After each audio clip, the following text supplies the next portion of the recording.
Olá pessoal, me chamo São Lohan, sou estudante do curso de Letras Espanhol na Universidade de Estácio. Estou aqui para apresentar a vocês um conteúdo da minha disciplina, que é Políticas Públicas e Organização da Educação Básica.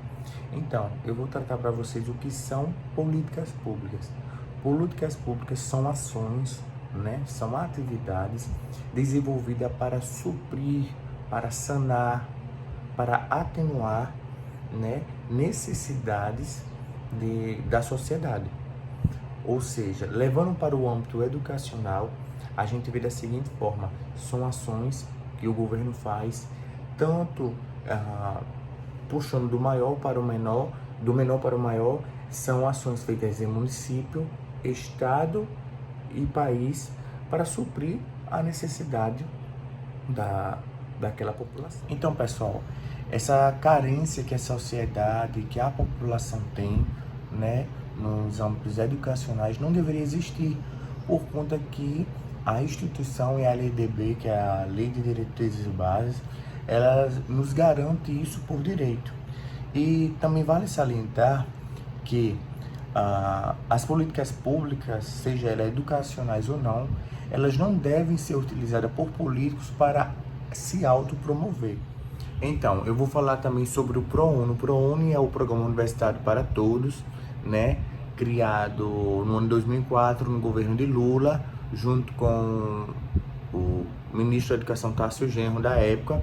Então, esse programa ele vem com a função de promover a acessão para que os alunos de baixa renda e oriundos de escola pública venham poder ingressar na universidade. Esse programa ele pode arcar com de 50% a 100% da mensalidade do curso, na qual, se for 100%, o governo arca todas as despesas e 50% paga metade para cada um. Eu particularmente pude presenciar um fato de uma pessoa que que ingressou na universidade através do programa ProUni. Foi um vizinho meu, ele sempre teve o sonho de estudar o curso de farmácia, porém não conseguiu pelo SISU.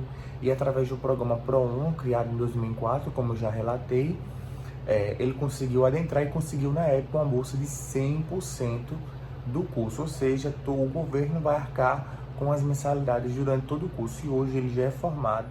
A segunda política pública que eu irei apresentar é o SISU, Sistema de Seleção Unificada. Esse tipo de sistema ela foi idealizado no ano de 2019 pelo MEC, juntamente com o presidente da época, Lula, porém ela só foi concretizada em janeiro de 2010. O SISU ele funciona da seguinte maneira: é um sistema de seleção que serve ela é de âmbito nacional e ela serve para poder selecionar a partir das notas dos alunos feita pelo Enem no ano anterior para disputar as vagas nas universidades a nível nacional, como já falei, na qual o aluno que obteve uma maior nota ele vai conseguir ingressar naquele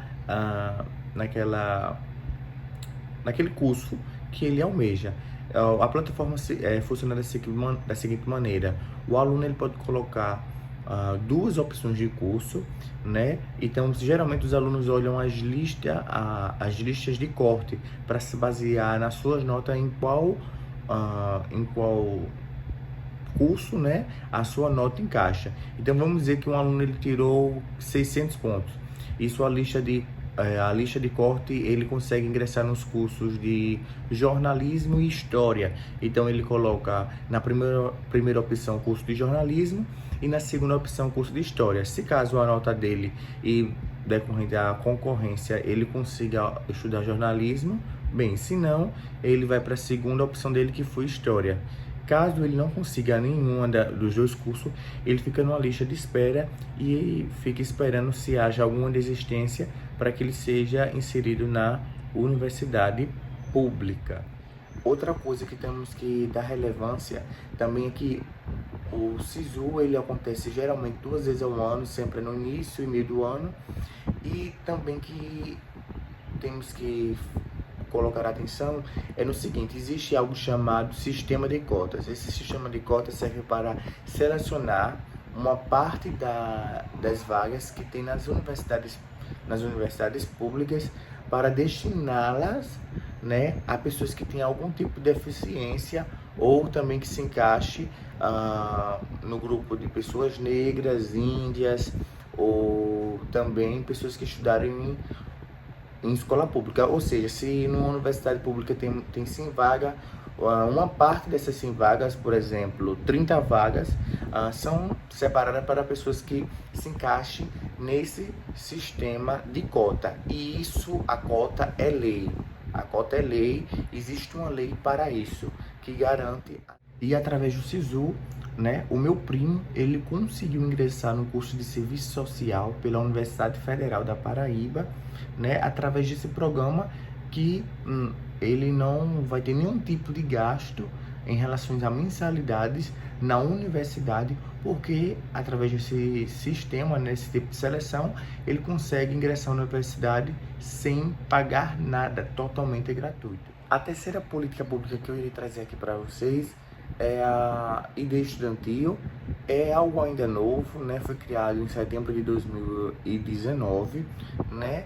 Ele vem com a função de facilitar que os alunos, que os estudantes universitários tenham direito à sua carteirinha de estudante.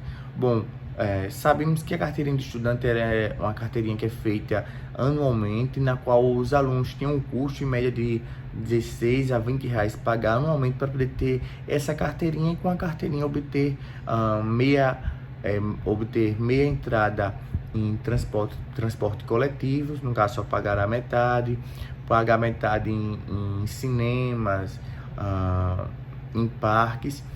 Essa carteirinha traz esse benefício. Porém, como eu já falei, o aluno, o estudante universitário tem que pagar todo ano para fazer a sua carteirinha. Porém, com a criação da ID estudantil, o aluno faz totalmente grátis. Ele faz pelo seu próprio celular, basta baixar pela sua loja digital, no seu aparelho, né? E ele, com coisa de minutos, ele já tem sua carteirinha de estudante sem ter nenhum gasto. Ou seja, isso facilitou para muitas pessoas carentes que não têm condições para comprar a carteirinha, mas com a ID estudantil, isso facilitou porque não haverá gasto. E também sabemos, né, que é altamente cansativo fazer as carteirinhas de estudantes, porque são filas enormes, passávamos,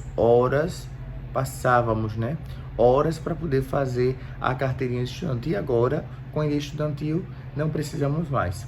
Então, gente, esse é meu trabalho de políticas públicas e é isso aí.